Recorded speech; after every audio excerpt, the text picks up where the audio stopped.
You're listening to episode 47, Graveyard Shift, directed by Ralph Singleton. Is it Stephen King's worst film? Let's find out on this episode of Video Vila Podcast. She's busy cleaning herself for her debut.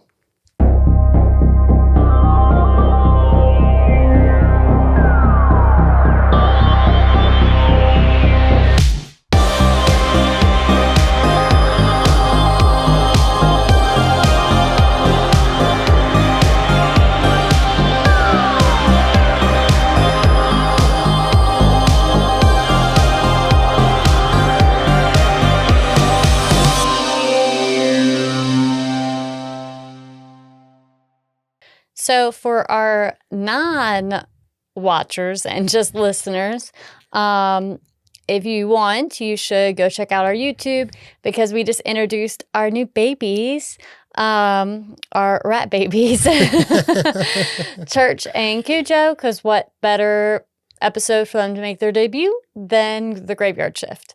Oh, yeah. Because it's a rat movie. Yeah.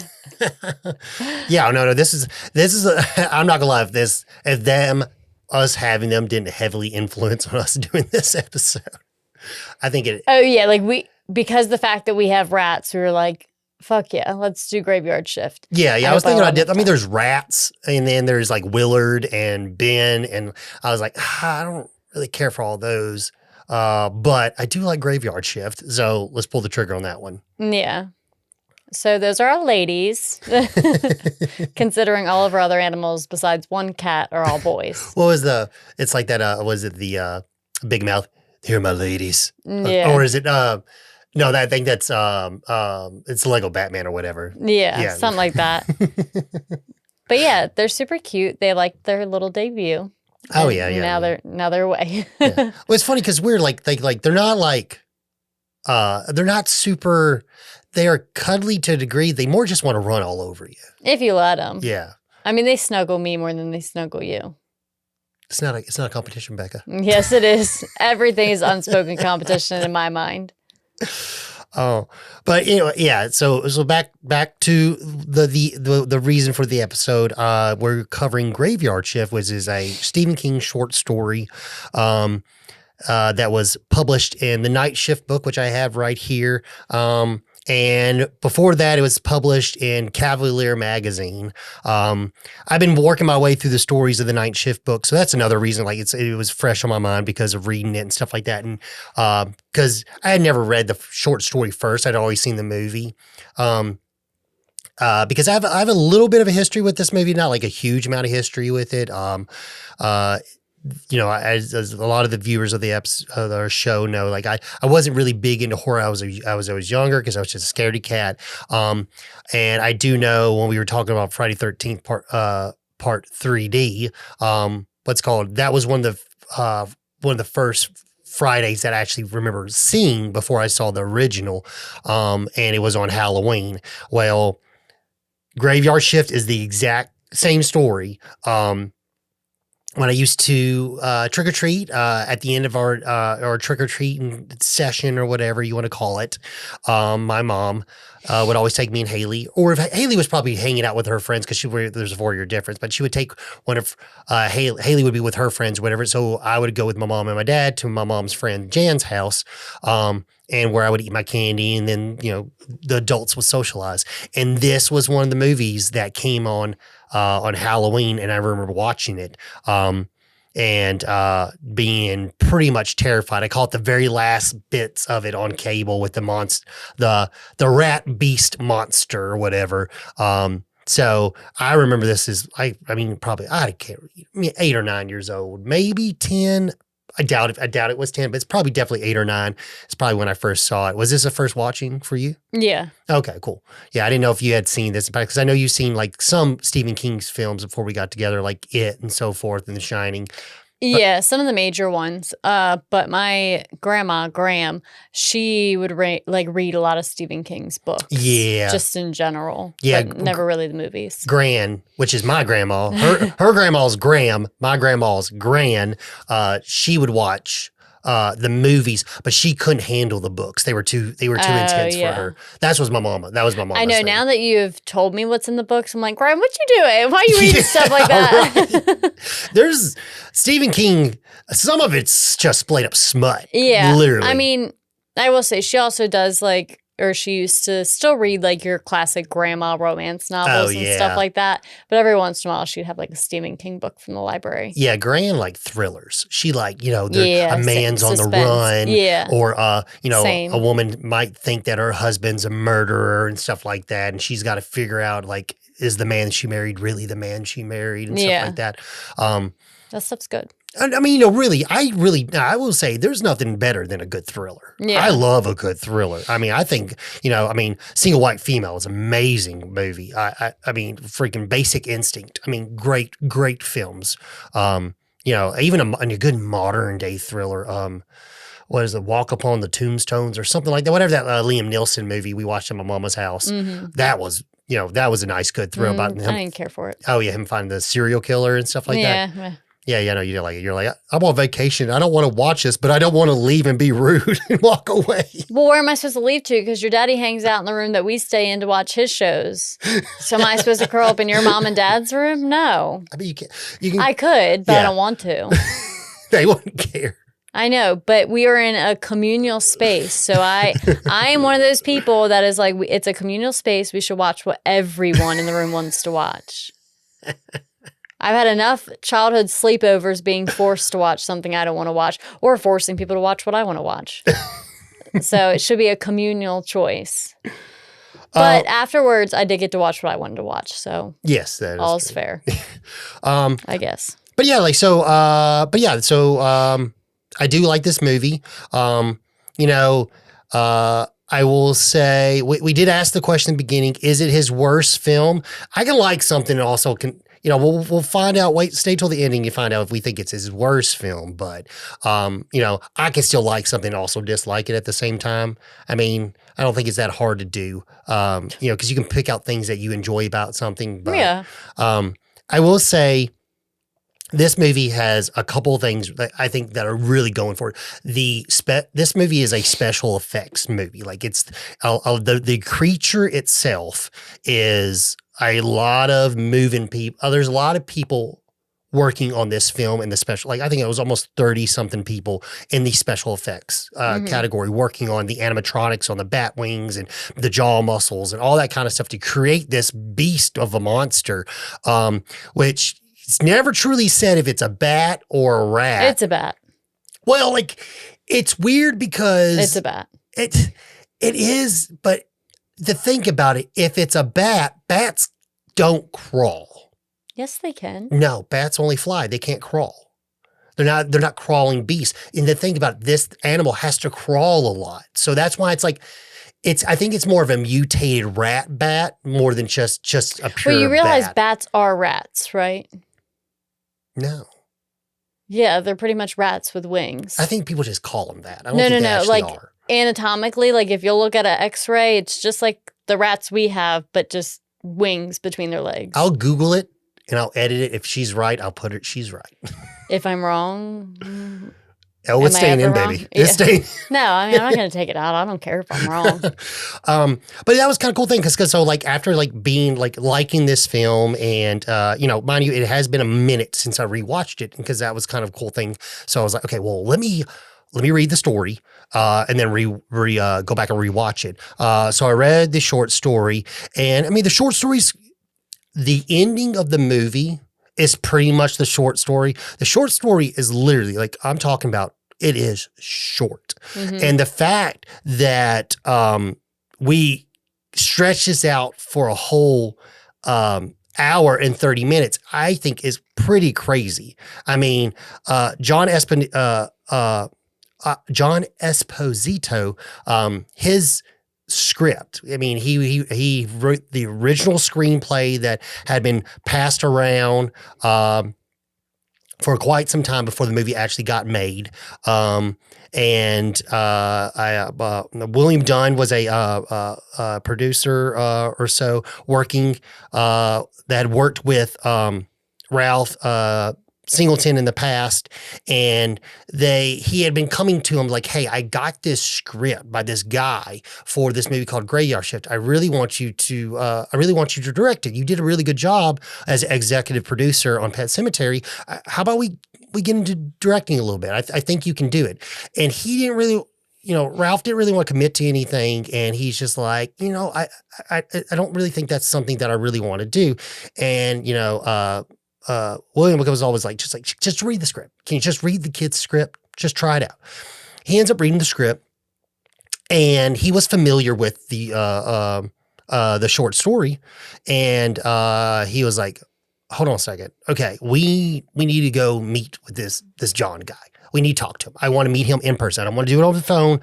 I want to meet him face to face, because apparently that's how Ralph liked to conduct his business. He had to have people coming over his house and just like conversating with them, like a natural conversation by the pool, not in a board meeting or not in the office, just a relaxing conversation. So he had him come down, and he was like, I want to talk to you about the script. And he was just basically shocked. He's like, how did you turn a story that's not even 30 something pages into a full-length feature film?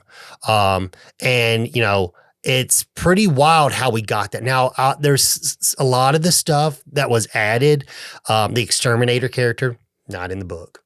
A lot of the whole love interest stuff, not in the book. A lot of the fluff stuff in the movie, that's not the just pure horror scenes. Yeah, it's what made it a movie. Exactly. Yeah. That were the things that were added. But the meat and potatoes of the story of them finding the trapdoor, going down into the further basement, whatever you want to call it, and finding the beast and the creatures, that was the story. When they end up getting down there, it's a little bit different than the movie. I'll just say it now because it's such little bits that are different, and then we'll get into the movie when we break it down. But when he's going down there, the rats just keep getting bigger and bigger as they go farther in, and then they start to see these bat creatures that are just humongous. And then by the time they get to a certain part, John and Warwick are down there. It is basically a rat beast. So it's described as a rat that has no hind legs. And it's the size of a cow. And it scares the shit out of him, and it ends up eating Warwick. So John starts to run back, and then the bats start going after him, and the bats start ripping him to pieces before he can get farther in. And all the other miners, they're at the far end of the tunnel before you go down into the trap door, and they basically don't know what's going on, and they can't hear them because they're so deep down. So the book basically ends on, I guess we should go check it out. Basically, they're just walking to their deaths.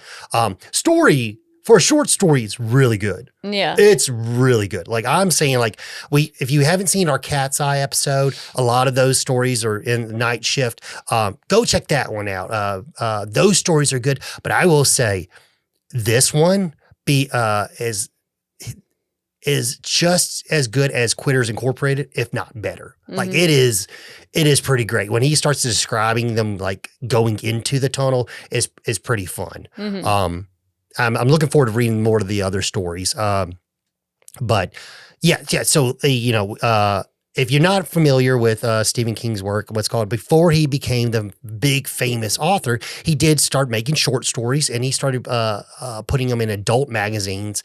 I believe this one was the 1970s October issue of Cavalier magazine, which I looked it up.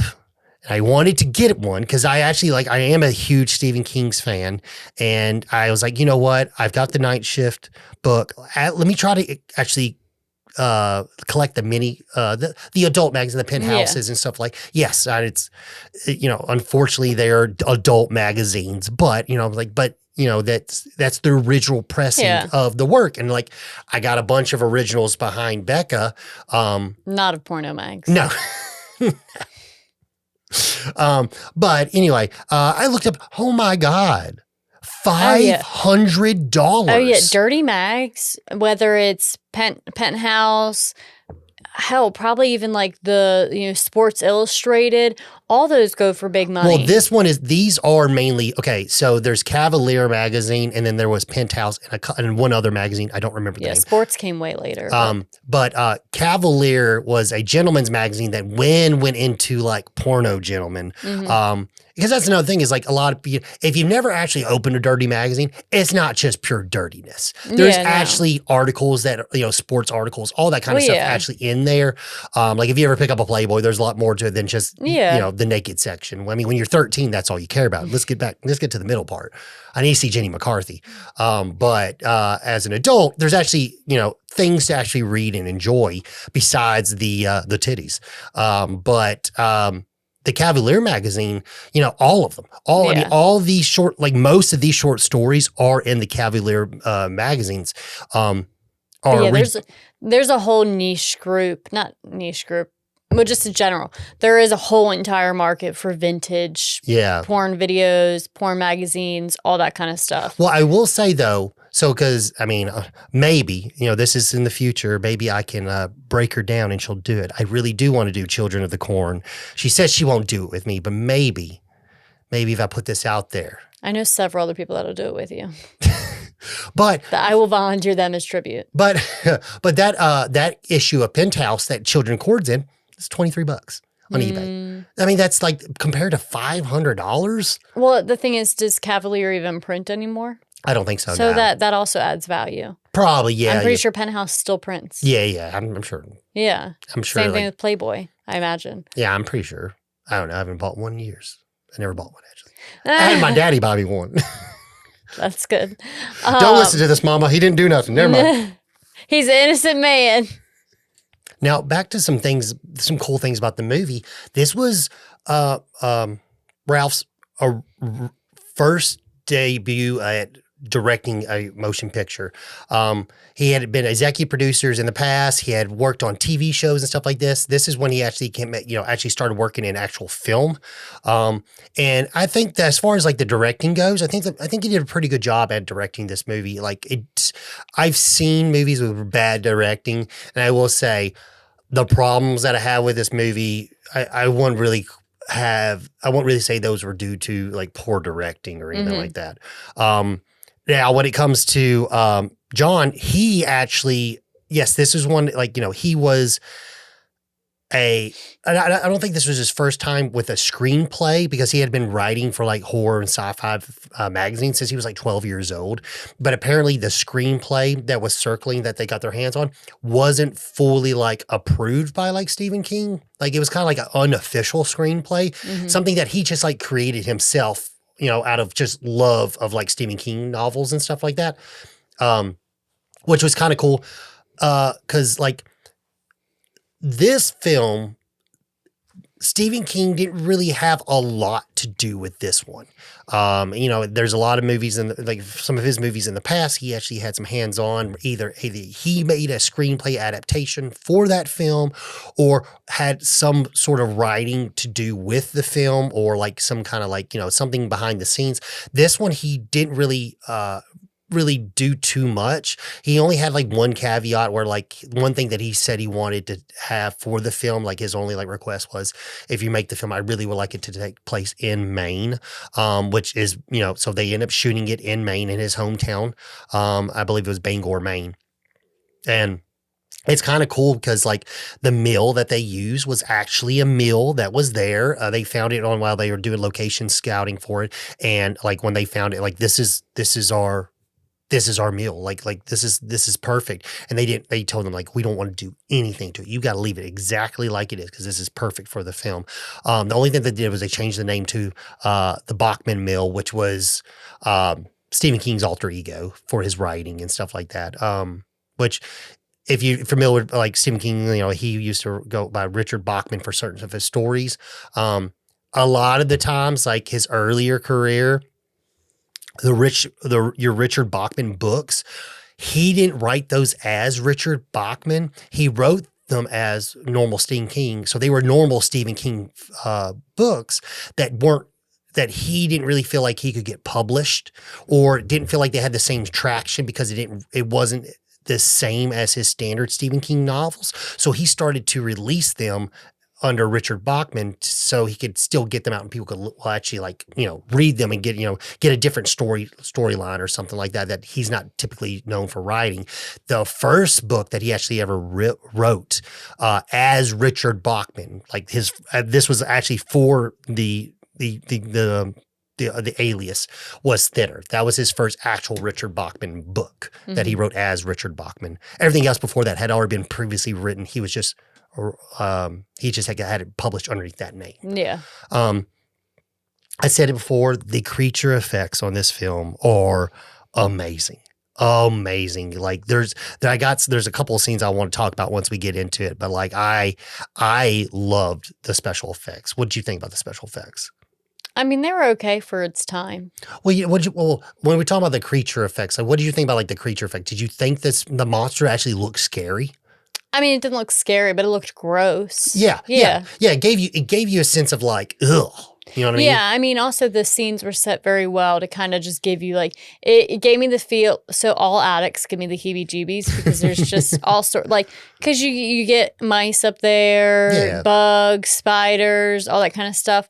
So it definitely. You worry about mice? We've got 2 rats downstairs. But they're mine. I know that they're clean. I make sure they're clean every day, and all that stuff. But it definitely, like, as they were going through it, like, through the basement and stuff, when they got assigned to cleanup duty, it definitely gave me that, like, gross... It makes you feel dirty. Yeah, like you're up in a really old attic. Like, maybe your grandparents' old house attic, or...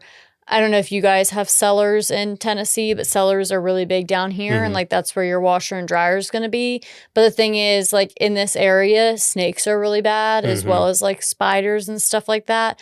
So, like... If not an attic, it gave me the vibe of like when you go down to someone's cellar to get like the laundry or like Nanny and Pop kept all their like canned goods in their cellar area. So yeah, it gives that kind of gross feel. Yeah, I will say you hit it on the head because this movie definitely gives you a gross out vibe. The violence and I'll just say the gore. The gore in here is, I think, great because there's a lot. My thing is, for me, my memory, when I always thought of a Stephen King movie, what's called as far as my younger years watching, first getting into horror, every time I saw a Stephen King movie, I was like, okay, there's going to be a lot of bright blood because everything I didn't know up to that point, like I just remember seeing just a lot of just blood, not maybe grotesque gore, but blood, and it usually being relatively bright. Like there's not a lot of filters put on it, and a lot of crazy color grading to turn the blood brown. Just that nice vibrant blood, which I always associated with Stephen King films. I mean, you think about Carrie, Pet Sematary. I mean, this movie.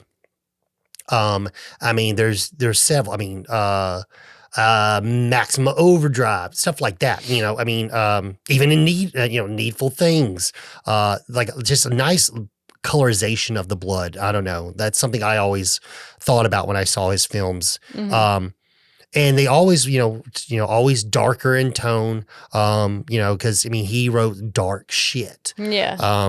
But I don't know. It's pretty crazy to think that this movie, how old this movie is, how it's weird. Like when you go revisit a movie. Well, like, and no, it's not super old. I'm just saying, like, it is weird when you revisit a movie, and this doesn't happen a lot when I do it, but like it's weird to revisit a movie and your feelings toward it aren't the same as your initial feelings. And I'll explore more of that once we get to start talking more about the movie. But I feel like this was one of those first movies in a while when I revisit, I'm like, you know what I mean? Like I like it, but I'm like,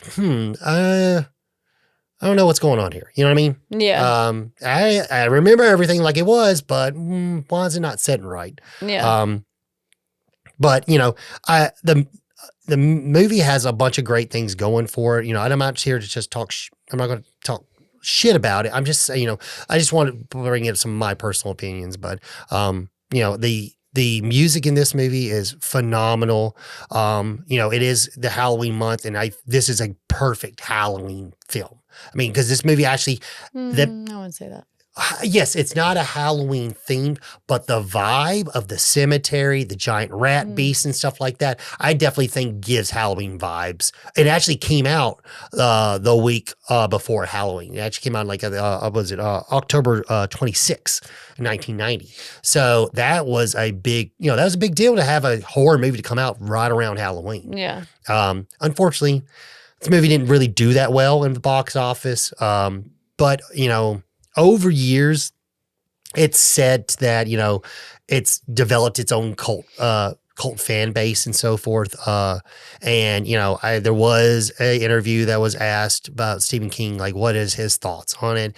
And he did say it was one of his least liked interpretations of one of his stories. Mind you, I love Stephen King, but he sometimes what he, his feelings change a lot. He'll say something like he didn't like it. Then years later, he'll be like, you know what? It's actually not that bad. So I don't remember when when he was asked that. But that was one thing that I did see. And apparently at one point in time, there were words that Tom Savini was actually going to direct this. I don't know, what part of that, but I do know it was early, like in the 80s when this was circling around of the people optioning it out to turn it into a film. But I thought that was wild. I don't know how much truth is to that because, I like looking up stuff and fun facts, but, sometimes. It is the internet. Yeah, exactly. It is the internet. So take that with a grain of salt. I don't know. I try to double check as much as I can, but, that might be true. That might not be true. I don't know. Yeah. But that is all I got to say. Why don't you read the back of the VHS tape? Stephen King took you to the edge with The Shining and Pet Sematary. This time, he pushes you over. From horror master Stephen King comes his most terror-filled tale yet. Gate Falls, Maine, when an abandoned textile mill is reopened, several employees meet mysterious deaths. The link between the killings all occurred between the hours of 11 p.m. and 7 a.m., the graveyard shift. The sadistic mill foreman, Stephen Mach, has chosen a group to clean up the mill's rat-infested basement. But what the workers find is a subterranean maze of tunnels leading to a cemetery and an unimaginable horror that comes alive in the dead of the night. Bum, bum, bum. Yeah, so the movie opens up with just pretty much like not a death immediately, but within I'd say the first 5 minutes. Yeah, basically, give or take. We get just introduction to the mill itself and some of the employees, and you can see that obviously it is very hot where they're working. It's 100 degrees. Yeah, and then this worker there is I believe his name was Jason Reed. He is working at the cotton picker, basically, which is separating the cotton to many strands, and then it goes on the pallets, and they pull it around and they turn it into spoils or whatever. And he's basically getting tired of it. And, mind you, the mill itself is infested with rats. Unfortunately, not pretty rats like our rats. Like Cujo in church. Yeah, like Cujo in church. But I will say, you give these rats a bath, they probably be pretty cute. Yeah.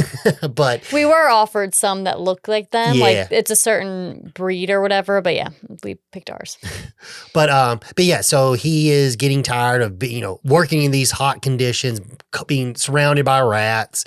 So, he's doing what he does, like when everyone's already fed up with their shit, going a little, and not crazy, but you get a little delusional, and he just starts talking to the rats, and he's like, listen here, y'all need to leave me alone. If you don't leave me alone, this is what's going to happen. And he takes a rat and throws it in the mill. Unfortunately. We all know that I hate shit like that. Yeah. That was one thing Becca was like, because Becca looks up movies before we watch them. Yeah, I look up the deaths. Yeah, she looks up the deaths. She goes, the animals die in this. You got me watching this. I'm like, it's not, they don't really die. We all know it's not real. But it's the thought behind it. Again, you don't mess with children, people with special needs, or animals. That's a hill I will forever die on. But anywho, so he hears a noise behind him, so he thinks it's Mr. Warwick, and he's like, "That's it. I'm going to give this guy a load of my mind. I'm tired of this shit." And he turns around, and you hear this awful scream, and he is killed off screen, and then all of a sudden we see a severed foot rolling on the conveyor belt. Which, since this is a creature feature film, typically with creature features, they make you wait to see the creature. Yeah. They don't show, usually the rule is don't show it at the beginning. Yeah. Have the audience wanting more, figuring out, give little pieces here and there. So I will say, to fully understand what is killing everybody and to get a grasp. I mean, I think you're far into like about an hour into the film before you kind of fully understand what's killing what. Yeah. So I will say, I will give them kudos to that. They did a good job at the anticipation on what the hell's doing this stuff. Yeah. And then now we get introduced to the Exterminator, which is just this like weird skeevy guy. Yeah, Brad Dorf, which is, he is. Does he even have a name in the movie? No, he's not. He doesn't have a name. It's just the Exterminator. Yeah. It's completely made up character just for entertainment purposes. Yeah. He literally serves no point to the plot of the movie, and his death has nothing to do with even rats or anything. Or the bat. Or nothing. The creature, yeah. I'll talk more about it once we get to that scene, but yeah, right before this we get the awesome credits, the title scene. That I love that title scene with the blood trickling. Yeah. Oh, that is cool. That yells Halloween right there, in my personal opinion. Like, that is a classic, just like nothing. I love nothing more than a good like title sequence. What we do next screams Halloween, so stay tuned. Yes. It's right up my alley. But yeah, so yeah, we go back to you. Yes, we get the Exterminator. He's introduced. Yeah. And so we also get a shot of, the cemetery surrounding the mill. Pretty much it's like behind / next door to the mill. And in these scenes, we also meet our drifter, who is soon to be working at the mill. He's looking for work while he's in town. And the mill pretty much is open for hire. Yeah. So the Exterminator, Brad Dorf, he is basically flooding the pipes or something to get a lot of the rats out. So like, that gets him in trouble later because he's flooding the river or whatever with rat corpses, which a lot of people that live close to a farm see it come upstream and not happy about it. So like I said, that comes up later. Also, by the way, rats can swim. Yeah, it's like, once again, like, there are scenes, which I said, it's just scenes to fill in the space because this is a very short story. And the fact that, this movie, is an hour and 30 minutes, I do think it's pretty wild, the fact that this is a full-length feature film. So you got to do something. And yes, it is entertaining, but, really doesn't serve any purpose to the movie. But yeah, so John's made his way into town, and he's at the local diner where some of the mill workers are giving him a hard time, just being a dick for no reason, because it's a small town. Everyone knows everybody, and they're like, okay, this guy's different. Yeah, he's an outsider, essentially. Yeah, so, he's basically sees that there's a room for rent and they're throwing shit at him. So he ends up, he walks out of the diner. And next we get our first interaction with Mr. Warwick, who is basically our villain. Yeah, he's incredibly delusional just from the jump. Just so weird. And that's another thing. So that actor actually got a dialect coach, and he's doing apparently like a legit Maine accent. And the whole time watching the movie, I'm like, why is he talking like that? What irritated me is, and this irritates me when anybody does it, either have an accent or don't. Either ride it all the way home or don't do it at all. Yeah, because there are so many times where he snaps in and out of an accent where it's like, what? And then he also slightly starts to sound like Irish, which my understanding is nothing like a Maine accent. Yeah, that was a lot of people's major complaints. Are like, he goes in and out of the accent all through the movie. Yeah. And I think apparently he was saying, because that's how he was taught, because it's the way, it's not the accent, it's the way you choose to phrase your sentences. And it's a way a normal Maynard or whatever you want, Manian or whatever you want to call it, a person from Maine would choose to word their sentence. Kind of like, Well, I get what you're kind of like how people from Louisiana, they have an accent, but they also talk and they structure a sentence different. Yes, all these different regions are going to have a different cadence. They're going to have a different twang at the end of their sentences or certain words, or, your family says tons of sayings that I don't freaking understand. And I'm sure, whatever. But yes, I get what he's saying with that, but then ditch the whole like strong accent you're trying to do and just stick with like the slang and like the slight twang that people from Maine might have. Yeah. I think it was just a try too hard in some moments when he could have just like let it ride and maybe just, like I said, added a little bit of twang to the end of his words, or maybe said sayings that are frequently said in Maine, that kind of stuff. Yeah, that actor went full method in this for making this film. I have the Shout Factory edition here, which also, a cool thing with Shout Factory when you buy one of their, their Blu-rays, 9 times out of 10 you get interviews that are on no other disc. They are made just for Shout Factory, which is really cool. And that's one thing, he went full blown method acting. And at that point in time, he had always kind of played like a good guy. He never really played like a villain. So this was one of his first roles that'd be a villain. So he really wanted to hone in on that character, and he wanted people to hate him. So he started like isolating himself from every person on set. He didn't talk to anybody on set. He didn't want to be friends with anybody because he wanted them to hate him. So he did his best to be isolated for them to have a distinct distaste toward him. Yeah. Yeah, I mean, he did a great job at like being delusional and giving off that vibe and being disliked. Just the accent threw me off. Every time he started talking, I wanted him to stop talking. Yeah, he'll say something, he goes, yeah. He'll say something and go, yeah. And it's like, he'll say yeah, but in between things, I don't know. But apparently that's something people say, how people from Maine talk.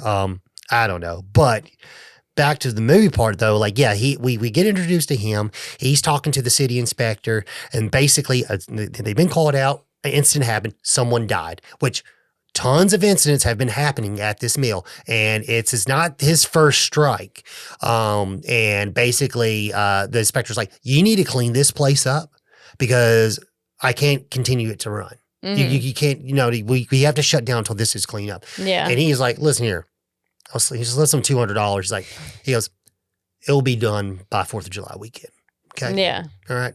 And he's like, okay. Well, he's basically like, then the inspector's talking in a Maine accent. He's like, I'm going to hang on to this.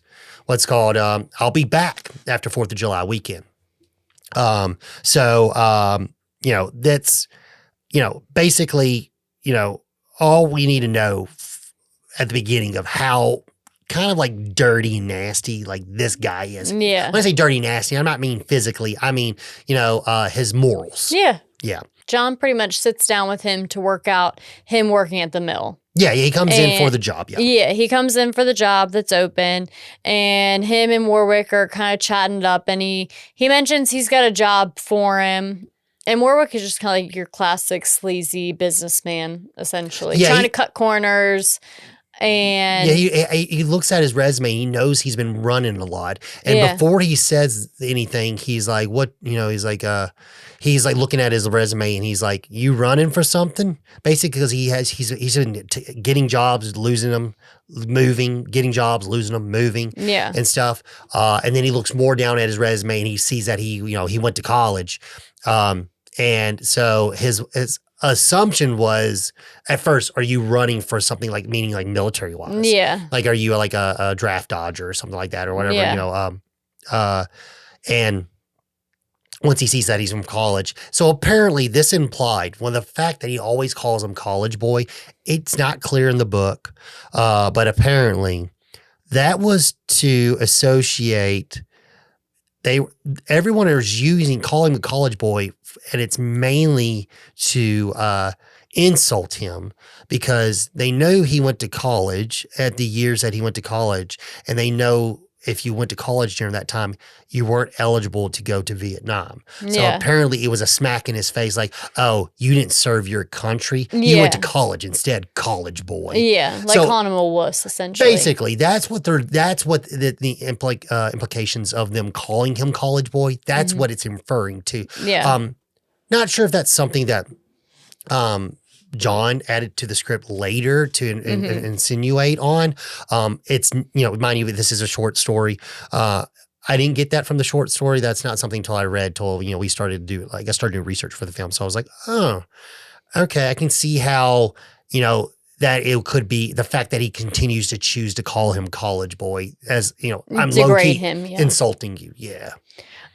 You also get a scene of the exterminator that comes in with his dog, his rat terrier, that is going to help him exterminate the rats in the office with Warwick, which Warwick finds the dog to just be a joke. Yeah. And he's chasing a rat, the exterminator guy, and this is when the exterminator gets assigned to the actual graveyard, the cemetery, to clean up the rats from the outside. Yeah, he's been working with Warwick for a minute now on cleaning up the cemetery, not the cemetery, but just overall the grounds and stuff like that. And he's setting him up because we find out later in the film, we can just talk about it now, but if we find out basically he's been having him do a lot of things and he's having the exterminator cut corners basically. And he's choosing to have him do it this way so he can use it against him at the, later down the line. Basically their methods of doing certain extermination aren't the right methods, and it could cause the exterminator, which is all he does, that is his livelihood, is exterminate, to lose his license, and that's all he's good for. So it's once again, Warwick is a very crooked guy.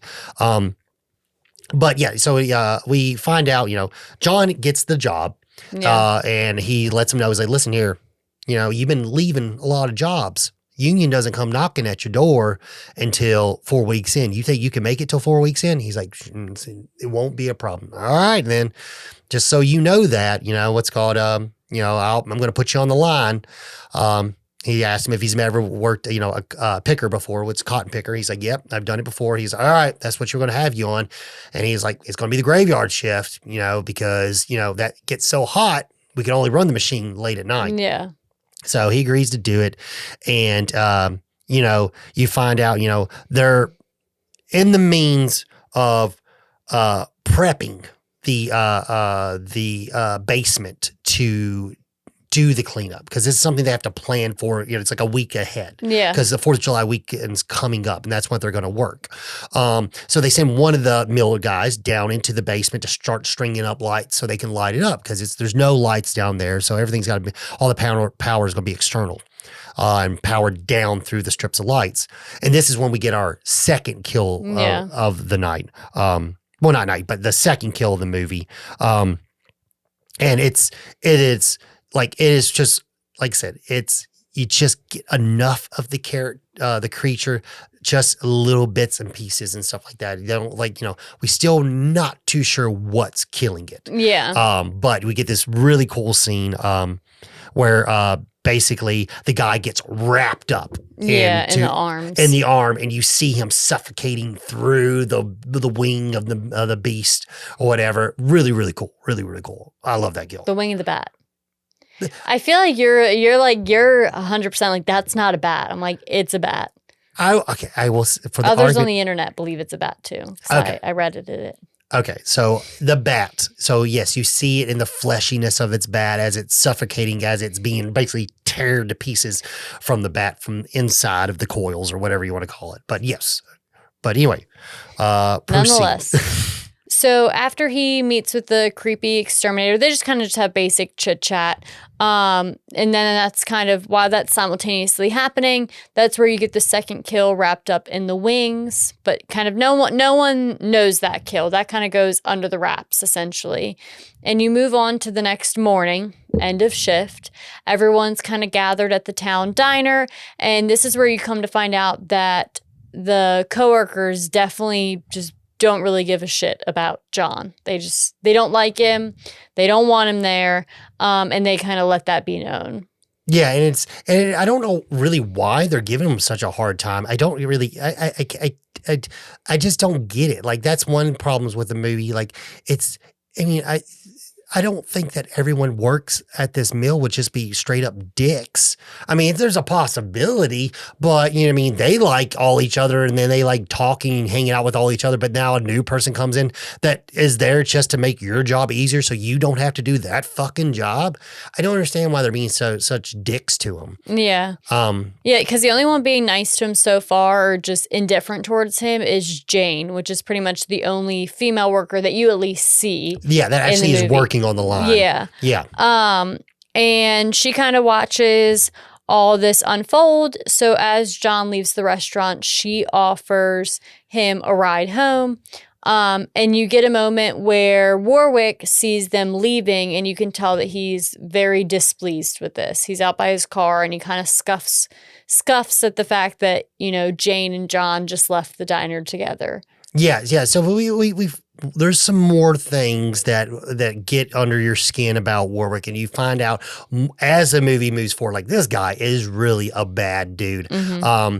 But yes, like, Jane ends up giving John a ride, and you know, that's where we kind of like, you know, they start to talking, and we find out, like, yeah, we've seen earlier that, you know, John has a wedding ring on his finger when he opens the door for Jane and the secretary, and now we get back to like, okay, so what's going on? If you got a wedding ring on your finger, but yet you're a loner, what's going on? You find out his wife has died.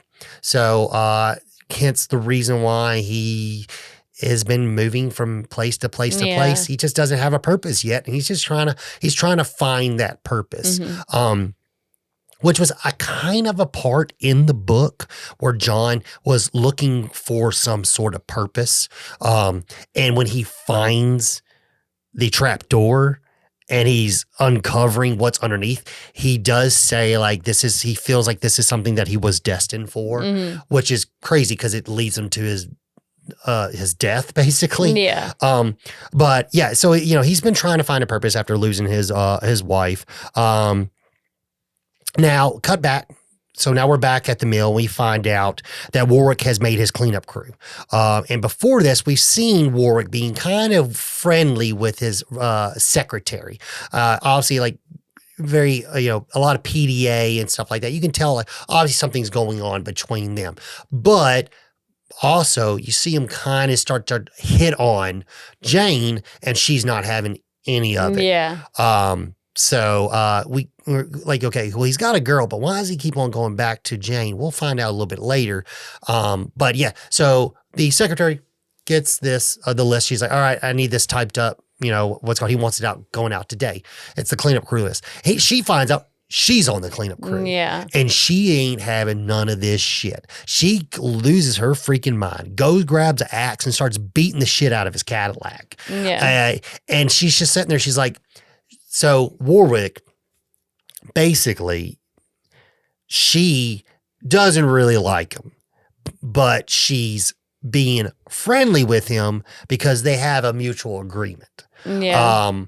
Which we find out later in the film that basically Jane was trying to do. Yeah. He was trying to have with Jane, and she was having none of it. Jane was given the same option, the same potential arrangement, and she declined it. Yeah. So, you know, but the secretary agreed to it. So the fact that she finds out, like, listen here, I've been fucking you, so I have it easy. And now you put me on the cleanup crew? What the hell's going on here? So she's turned his car to freaking pieces with his axe.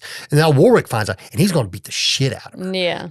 But then John steps in and stops it, basically, and prevents him from actually really physically hurting her. But also, not only that, so the secretary goes into Warwick's desk and then finds a picture of him and his wife. So he's now, like, trying to have relationships with multiple women at the mill on top of having a wife. Yeah. That's later. We find that out later. Like, I'm sure she hates you too. Yeah. But, you know, so he stops, you know, and then, you know, everything is erupt and he stops the fight. Everyone goes back to work. Warwick pays John a visit while we're running the cotton mill, the cotton machine, the cotton picker or whatever. And, he's like, listen, he basically explains, I lost my temper there. I'm sorry, but I have a proposition for you. What's called the cleanup crew's been selected, and I'm asking if you want to be on part of the cleanup crew. He goes, the reason why I'm asking is he goes, cleanup crew, we have to be shut down for that week. The cleanup crew is all non-union members and they get double time. Yeah. He goes, but if you're a union member, you get paid. You're not a union member, either you do the cleanup crew or you don't get paid for that entire week. And so John agrees to be part of the cleanup crew because he needs the money. Yeah. So, and we get this weird interaction with him eating the fucking apple so aggressively. Yeah. I mean, I don't know why, but this just really made me really uneasy. The way just the way he just takes that bite out of the apple. God damn, dude. You're going to hurt yourself. You're going to bite your own self trying to eat this fucking apple in front of the camera. I don't know. I don't know. Like I said, there's a bunch of things in this movie that just kind of oh, what's going on? Yeah. Here? Especially towards the end where he starts to really lose his mind. It gets even rougher to watch him. So we now move on to later that day, and John's shift is over, and him and Jane are, continuing on the conversation to get to know each other. Yeah, they look like they might have a romantic interest because obviously she's been the first person to be nice to him. We already know earlier for their first interaction, she does find him attractive. Yeah. So, that is something that, that is in the ball that is in her court. If she wants to do something with him, she definitely has the opportunity. Apparently, there was more romance scenes that actually were shot that were deleted scenes. To my knowledge, there is no actual evidence of these scenes, but they were shot. The actress that played Jane, she did mentioned it in the interviews. Yeah, she mentioned it in interviews and she also mentioned the fact that she actually did a full nudity shower scene, full blown nude. And she said it was very, stressful for her to do at the time because she was this young actress and she just, was trying to get the confidence to do this very, what's the word I'm looking for? Revealing scene. Revealing, but vulnerable scene. Yeah. Very vulnerable scene. Anytime being naked on camera, that's very vulnerable. Yeah. But she, was very proud of herself after she, did it. And she was very happy that she did it. And she was very upset that it didn't make it into the movie, which I thought was funny. Understandably, yeah. Oh, yeah. That's you psych yourself up for something to be kind of bad. And when it finds out to be super, super easy after all that stress and psyching up, you kind of wish it was a little bit of wish it was a little difficult. You know what I mean? There's not it really lets the air out of your balloon. You know what I mean? Sure. I don't know. I was trying to think of something. Yeah, no. I don't know if I don't know if that's a phrase. I don't think so. But I get where you're going with that. But in their conversation, this is where we find out that Jane was offered the same offer or agreement that the secretary was offered, and that she declined it. But ultimately, she doesn't really care because she's still getting money because she's on the cleanup crew anyway. Yeah. So then also, meanwhile, while this is happening, we cut back to the mill. The secretary has broken into Warwick's office, and this is where we find the picture of his wife, you said earlier, and she's looking around to get some kind of dirt because she says one thing when she walks away after he going to beat the shit out of her. She's like, I know so much. There's so much I know about this place that I can really, let everyone know. You don't even know. Basically saying she's a dangerous person. You know what I mean? She knows more than a lot of people know, and she has no problem with releasing that information. So she finds the receipt or whatever from the inspection. So she's going to run with it and get him in trouble for having the mill operating when it's not supposed to be operating. Yeah. And for some goddamn reason, she falls down the steps and breaks her neck. Yeah, and then gets eaten by the monster. Yeah, because she's paralyzed, and then the rats come around, and then the monster just comes up and basically eats her. This is a off-screen death. Which kind of does suck a little bit.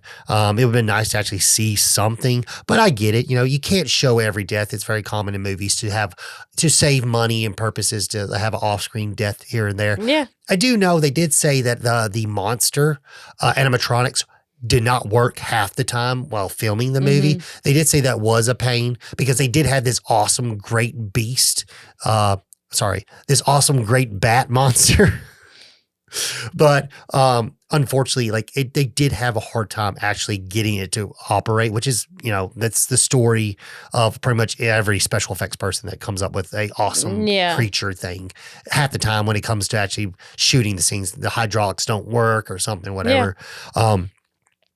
But anyway, so we cut over to the next day, and Warwick is having a talk with the exterminator, and he's basically. This is where we find out that Warwick has been having him do unethical ways of cleaning. And now he's like, you know what? I'm just going to tell on you if you don't do what I want you to do.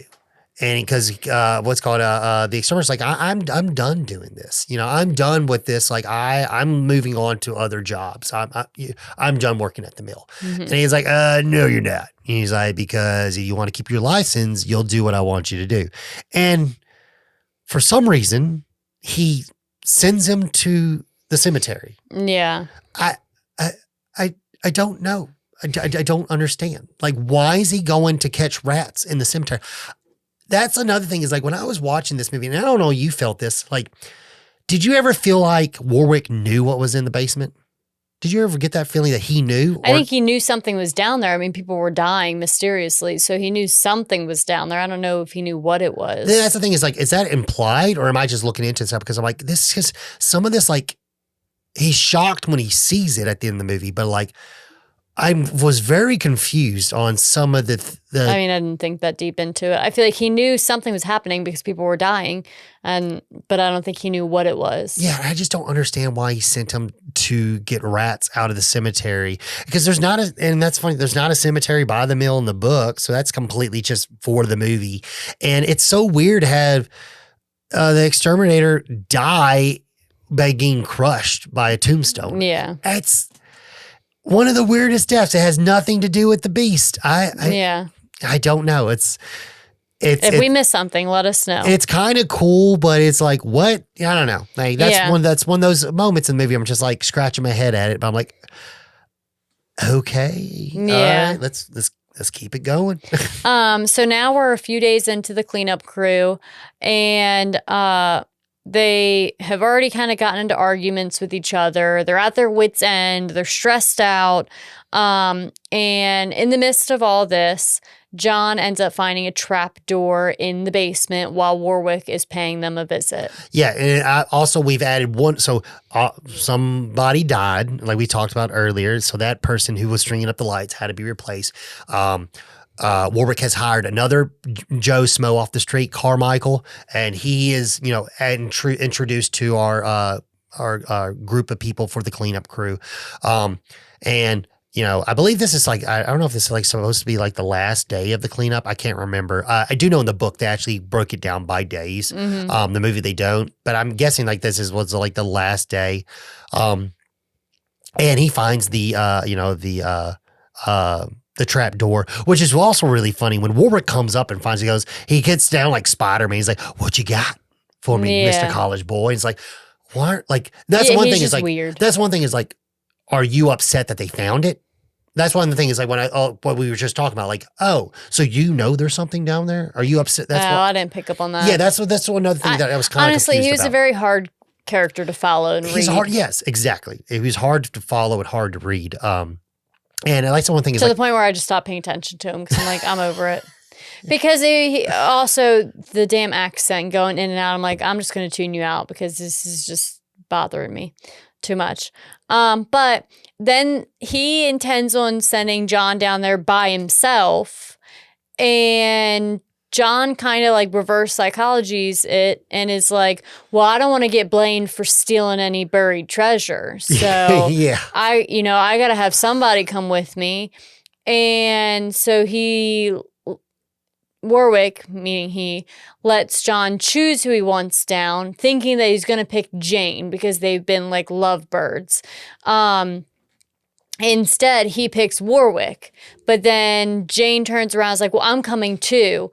And then suddenly, for some reason, Warwick decides everybody's going. Yeah, everybody just ends up going. So it's like, what was the point of any of this back and forth conversation? Essentially, I guess Warwick's thought was either it's all or nothing. Either John goes by himself or we all go together. Well, it makes more sense in the book, but like, you know, because that's what happens in the book. That's exactly things. Okay, no. You know, all that kind of scenario happens, but not everybody goes. Only the 3 people go. Yeah. In the movie, it doesn't really make sense for everyone to go. You know what I mean? It made sense in the book because it sets up the final the end. Yeah, which I mean, this does too, because then everyone just gets taken out one by one, essentially. So they get down there and they go down into the trapdoor, and Brogan, one of the workers, reaches for the hose because they've been using the hose to spray away the rats and stuff like that. And then right before this, like, you know, he's been, mind you, super fucking annoying with that goddamn hose. Yeah, spraying people with it, acting like he's going to, just it's like Rambo. It reminds me of Rambo where he's just going, yeah. Oh, yeah, the noises. Oh, my God. It was so freaking Another annoying. thing I tuned out because I was like, you're done. Yeah. Like, once again, there's scenes in this movie that you can completely cut out. Yeah, they're just unnecessary. But he reaches for the hose to pick up the hose and instead grabs an arm, a decomposed arm, and takes off running, losing his mind. He's scared shitless. Yeah. And he takes off running, ends up trying to run up the steps, but falls through the steps and then falls through the floor, another subfloor, and falls into like a bloodbath. A river of some sorts. Yeah, it's all red. There's a river that's we talked about the river earlier where the rats went into. Well, apparently it runs underneath the mill. Yeah. So he ends up falling in there, and then we see the beast slither in to which, you know, to my knowledge, I don't think bats can swim. But rats I don't know. can swim. But I also said a bat is just like a rat. I'm just saying, rats, you said it, rats can swim. So I'm just saying maybe it's not a bat, but okay. Anyways, so they're trying to save Brogan, but he ends up just getting eaten by the monster in the water. Yeah, he ends up coming up covered in blood, and he just gets pulled down. Yeah. So the workers basically end up splitting up. John and Jane go one way to escape, while because mind you, the bridge, the staircase is gone, so they can't go up. So they have to find another way out. And then Carmichael, Danson, and Warwick go another way. And this is where Warwick just starts to fully unravel. Yeah, he starts fucking going batshit crazy, and I'm guessing because of the trauma and the fear, the shock of what's going on, or once again, is it because he knows what's down there and he's going to be a victim? He's not letting everyone know what he knows. Yeah. And shit. So it's like maybe that the reason why he's going crazy. Mm. But he starts he finds like this, this old case of like brandy or some kind of alcohol. So he's going to make multi cocktails out of it, but starts rubbing the soot and grease all over his face. I guess like camouflage, like Predator and stuff. I don't know, but he's going fucking crazy. Cut to John and Jane. They're trying to go out a certain way. So they actually end up going through like a river area. Yeah. And they find some floating wood stuff they're holding on to. So they're riding the river down, which they think is going to lead them to an exit. While Carmichael, Danson, and Warwick they hear this outside stream through a pathway, so they believe that's going to lead them to the exit. Yeah. So they find it, and Carmichael, he finds it leads to this basically boarded up part that he think on the other side is the stream. So they just got to go through it. And, Warwick being the dick, he's like, all right, Carmichael, since you find it, you go up there. And he's like, all right. So he puts his arm in there trying to dig around. And he's like, it's really wet down here. I think this is our way out. Yeah. And yoink. And then, yoink, unfortunately, he gets his arm bit off. And this part is cool. Okay. Yeah, the arm. This is good. I like this. When he's slinging his arm back and forth, and then you see, if pieces you watch, of flesh fly off. Yeah. So good. So good. That is like I think as far as like severed limbs go, one of the best. It's almost as good as the little minion in Cat's Eye. Oh, that ends up getting launched into the fan. Yeah. Yeah. Oh, yeah. Once again, very similar. Like it's like this. Like I said, this movie's got good special effects. I know this is something small, but it's really, really good. Yeah. So, Carmichael getting his arm eaten off sends Danson into like a complete spiral as him and Warwick take off back underground. And he pretty much, Danson, curls up in a corner and just refuses to move. And I mean like toddler style tantrum. Great. I will say the guy who played Danson, great acting. Because I believed him. Yeah. I believe. Yeah, he's rocking back and forth, screaming, I won't go, no, and just losing it completely.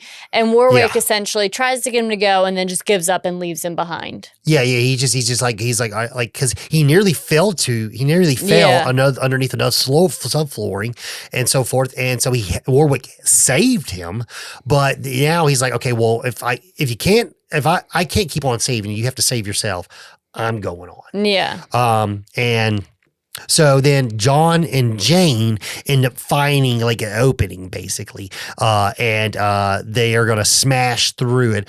Mind you, the same time this piece of wood or so that's been floating that they've been holding on to has been a coffin this entire time. Yeah. Whatevs. And we get a Wilhelm scream that, the crazy, like all, this digital screen. I mean, sound recorded screen they use for everything, even all real monsters or whatever. So they end up breaking through to get to the other side. And then it cuts back to Danson, and he's just sitting there shivering, and he hears something. He lights a match or something, or his lighter or whatever, and then we get the first look of the face of the creature, and then you hear screaming, and Warwick, basically hears Danson screams and runs to help, and then ends up falling down what looks like a mine shaft, I'm guessing. Yeah. I really don't know what's underneath all this, but it's definitely like a mine shaft because it's like looks like a conveyor belt or some kind of like elevator was there. Or something. So John and Jane find the opening, and they are now climbing up a mountain of skeletons. Yeah, and this is a really cool scene. The visuals of this scene when they find the feeding ground of the beast is very beautiful. It's a matte painting that they digitally imposed them on top of it, but it's very well done. Very once again, this feels Halloween. This feels very creepy. It's very eerie or whatever. So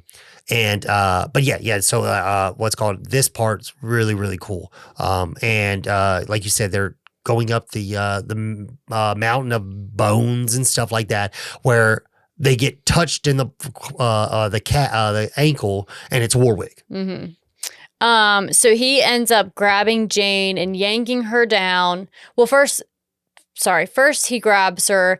Then they pull him up, trying to help him to save him too, and he ends up fighting them. Yeah, you brought it up while we were watching it. I didn't think it this way, but I think you're right though. But you said that he did all this probably because he's so angry that because John found the trapdoor that he's in this position because of John. That's what you said. I said that. That's what you said. You said you're like, is he so angry because he feels John is the cause of all this because he found the trapdoor? That's what you said. Kudos to past me. I don't know. Good go me. Probably, maybe. But so then he starts fighting them, and he knocks John out, and now him and Jane are physically fighting, and Warwick ends up stabbing her. I don't know if it's like a knife or a bone. Yeah, he has his knife and he fucking kills Jane. Yeah. I don't know why. Besides what you said, but why did he kill her? Yeah, I think he's just batshit crazy at this point. So John comes to, and now him and Warwick are going at it, and John ends up being able to get Warwick off of him and ends up pretty much not killing him, but leaving him for the monster to get. Warwick beats the crap out of John, and he falls down, and Warwick actually gets up first, and he takes off running to escape, and then he runs into the monster. Oh, yeah. And that's what allows John to be able to escape. Yeah. Yeah. So while Warwick is basically, batshit crazy, and he's running away from the monster, but then the monster has found him. Yeah. And he goes full-blown Arnold Schwarzenegger Duke in Yeah, Predator. I know he tries like he tries attacking the monster and just loses. Yeah, he essentially. basically goes, he's just like, you know what? He said something like, if one of us dies, well, he's like, one of us is dying tonight, if not both of us, or something like that. Yeah. And he goes to fight the monster, and an idiot. Yeah, like an idiot. And it's part like, so apparently this is one of the scenes where like the animatronics wasn't working. So the actor that played Warwick just basically slid his arm into the wing, and he is basically wrapping his own self with the wings. And the one part was like where the him where like he stabs the beast or whatever, and then he ends up biting the beast on his arm as he's dying. That was pure improv. Like that's just something like, and everyone was like shocked. They were like, did he just bite? They said cut. They're like, all right, well, let's do it again. Let's retake that again. They reshot it and had him do it again because they thought it was really cool. Yeah. So John ends up getting out of the underground and back into the cotton picker room. And now the monster has followed him there, and he and the monster are having this like final battle. And he realizes that if he can somehow get to the button of the cotton picker, it will pull the monster into the cotton picker. Yeah, he sees his tail around the grate or whatever. Yeah. And so he knows, he's like, okay, he's trapped right now. That's what's like his claws stuck somewhere. Yeah. And that's what's preventing him to get any closer to actually killing him. He's like, okay, all right, well, I need to turn the machine on. If I can turn the machine on. What has he been using? Cans to hit the rats. So we already know he has good aim. So he tries one can, misses.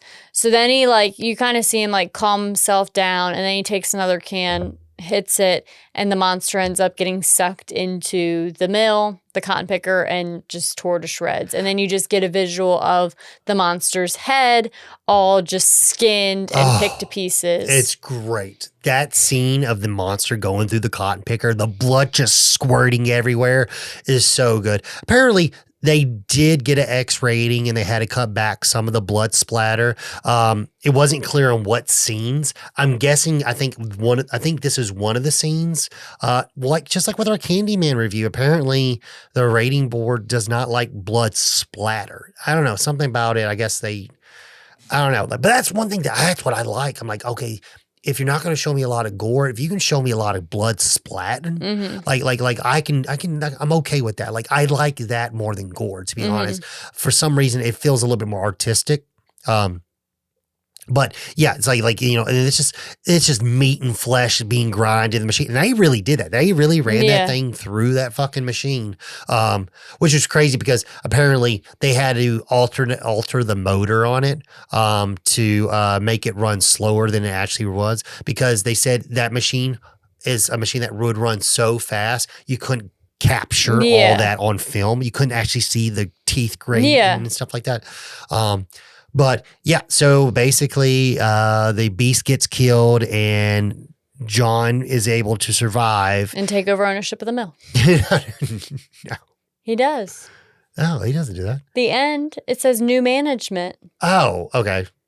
Yeah. Does it say John? No, it says recently under new management as it pulls away. I just assumed that was the case. He took over management. I just assumed he got the fuck out of Dodge. No. Oh, whatever. It's also not Dodge. No, that's a phrase. Get the hell out of Dodge. That is a phrase. I know that. New to me. Which, doesn't mean it's not real. But, no, I assumed that means he owns it. That was his purpose. Maybe. I don't know. Who else would be the manager? Everyone died. I don't know. It just says, I just know it says under new management. That's all I remember. Nonetheless, that's the ending. Yeah. And we cut to the ending credits, which is a sound bite. They make a song of all the phrases that Warwick uses from the movie. Yeah, Graveyard shift. Yeah. No. No, thank you. Didn't listen to any of that. But yeah, back to our original question, is it Stephen King's worst film rendition or whatever you want to call it? I mean, I wouldn't say it's his worst, but I wouldn't say it's his best. But I also really dislike The Shining, so I'm incredibly biased in general. Which, I mean, Children of the Corn's up there too now. I didn't realize that was Stephen King. Yeah, Stephen. That's the thing is like he's pushing it. There's so many movies that Stephen King has dwindled in, yeah. Yeah, I mean, there's so many movies and short stories out there that are associated with Stephen King. Yeah. And we're getting a new one next year, which I'm super excited. So the guy that did Longlegs is doing The Monkey, which is another Stephen King short story, and that looks fun. But so you don't think it's his worst film. Now, mind you, he has a lot of films out there. And when I say films, I would say, let's just say this, and I want to know what y'all's opinion are. Leave out the made-for-TV movies, okay? So that means The Stand, Tommy Knockers are not up for grabs. The Lingoneers, not up for grabs, okay? That's not up for grabs. Out of motion pictures, do you think this is his worst motion picture? That's what I want to know in the comments if people are watching. Let us hear it. Yeah, that's what I want to. All right, so I want to tell what I want to say, what I think. But before that, did you like the movie? I want to know, did you like it? Oh, yeah, I liked it. It was fine. I mean, I don't really care to watch it again. I would. I didn't dislike it enough that I'm like, no, I'm never watching that again. It was just all right. Okay. It like the Warwick character really just kind of like bothers me, and I do agree there is a lot of just useless stuff in the movie. Yeah. But I mean, again, they took a very short story and made it into a movie, so that's. How do you do that? You put useless mush into it. Yeah. So, I mean, that's kind of inevitable. But I mean, I like the premise of the story. I like all the characters but Warwick. So yeah. Yeah, I will say as far as like when it comes to like I will say this. So cuz this is the first Stephen King to come hit theaters after Pet Sematary. Pet Sematary did very well. A lot of people liked it. At one point in time, Stephen King said Pet Sematary is his darkest story that he's ever written. I want to agree with that, but that's what that story took him into some dark places that he has since never wanted to go back. I want to agree personally because I feel like the actual story of it's much worse than the story of like Pet Sematary. Anywho, this movie, I like Pet Sematary more than this movie, but I will say this movie has better acting in the Pet Sematary because I feel like Pet Sematary has some of the worst acting for a main lead character. Darn. Horrible. I do want to cover Pet Sematary because I really like the book. Yeah. I still like the movie. There are things about Pet Sematary I like more than this. The only reason why I'm bringing that up because this is the film to basically come out after that movie. Literally the next year. This is the next Stephen King. Because at this point, like dingers, freaking Christine, The Shining, Cat's Eye, all this stuff, Creep Show 1 and 2, all that stuff is doing really well. Stephen King name holds weight at this point in his life. It means something, that gets asses in seats. Unfortunately for this one, it didn't do a good job because a lot of people didn't like it. But is it his worst film as far as like I would say motion picture?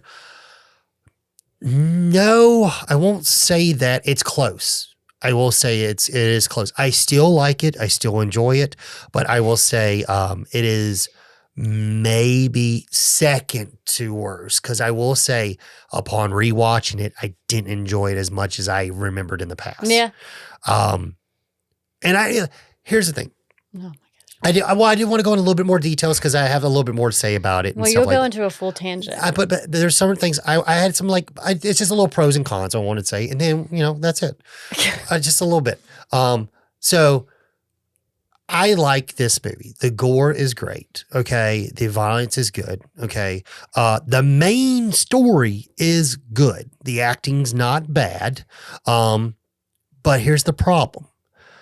There's a lot of stuff in this movie is not necessary. And unfortunately, you get that, what's called when you create a very short story into full motion picture film. This is not like the made-for-TV movie, Sometimes They Come Back. there was enough in that story to make a movie. Okay.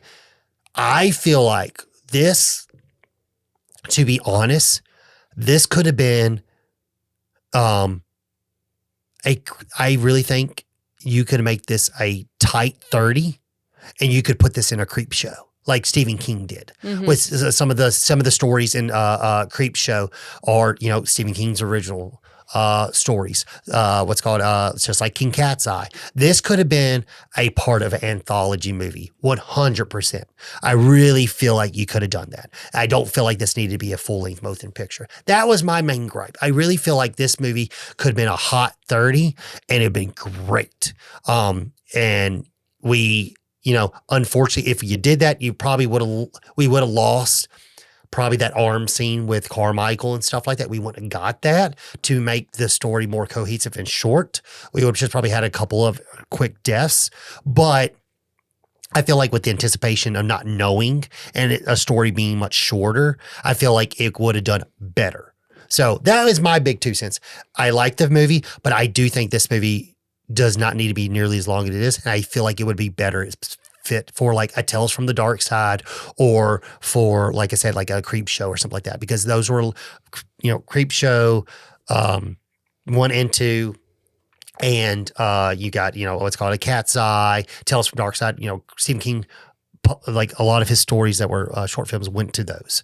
So I feel like this short story could have been somewhere in an anthology instead of a full-length motion picture. But that's really all I wanted to say. I like it, but that was my biggest thing, because the entire time I watched it, that's all I'm thinking. And, you know, they're like, if you know, let us think. Do y'all agree with me? That's fine. If you let us know. Yeah, let us know. Yeah. Let us think. Well, let us know what you think. That's yeah. What's going on. I'm sorry. I've been trying to concentrate, but my cat that I love so much has been clawing at my leg that whole entire spill. They've been fed, so. Yeah, I don't know. I don't know what his problem is. But yeah, yeah, that's really what I have. Like I said, great movie. Movie can be great and also not be good at the same time. You know what I mean? That didn't make sense, probably. No. I like the movie. It's not okay. It's not the best. It's not the best. Yeah. Yeah. There you go. Less is more. There you go. Whatever. It's not the greatest, but it's not the worst. Yeah. Yeah.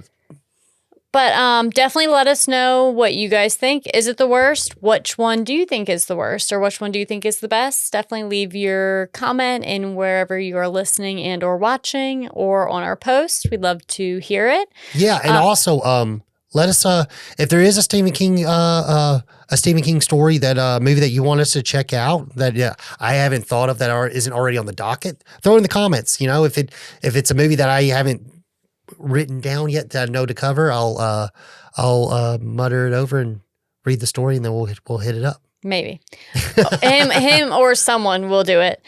Him and someone else, maybe me, probably not. We'll do it, but you know, don't forget to check out videovilaentertainment.com for all our social media links, as well as our links to listen or watch, whichever you prefer. And we will continue next time with another Halloween-themed movie, which is probably going to be my all-time favorite for the first. We're over a year in, and I think we're finally doing my all-time favorite. Beetlejuice is very high up there. Also, it will be coming out on Halloween. We're gonna actually release it a little early, because typically you guys get a little treat, a little candy from us on Halloween. But thank you guys for joining us. I am Becca Hedrick. I'm Logan Hedrick. And we're Video Vila Podcast.